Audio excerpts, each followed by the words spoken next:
What's up guys, this is Masi, welcome to my channel. In this video I want to show you how to write the molecular formula or chemical formula of iron 2 sulfate and how to calculate the molar mass or molecular weight of this compound.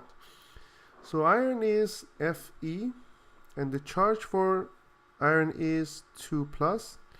Sulfate is the polyatomic ion is SO4 and the charge for sulfate is 2 minus. So 2 and 2, so when you write the chemical formula, it's going to be FeSO4. That's the molecular formula. Now I want to find out the molar mass or molecular weight. How do I find it? We need to find out what elements we have and how many from each element. I'm going to list the elements here, Fe, S, and O, iron, sulfur, and oxygen.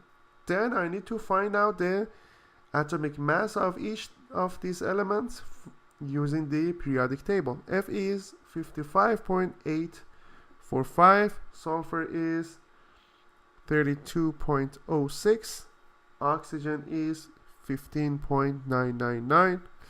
So Fe, how many Fe we have? We have just one. How many sulfur? We have just one. How many oxygen we have? We have 4 of them. Then you multiply, that's the same thing. Here is going to be the same thing. And the last one is 15.999 times 4, which is 63.996. Then you add them all. That will be 151.901 grams per mole. That's the molar mass or molecular weight of iron 2 sulfate. I hope you enjoyed this video. Please leave me a comment if you have any question and I'll get back to you as soon as possible.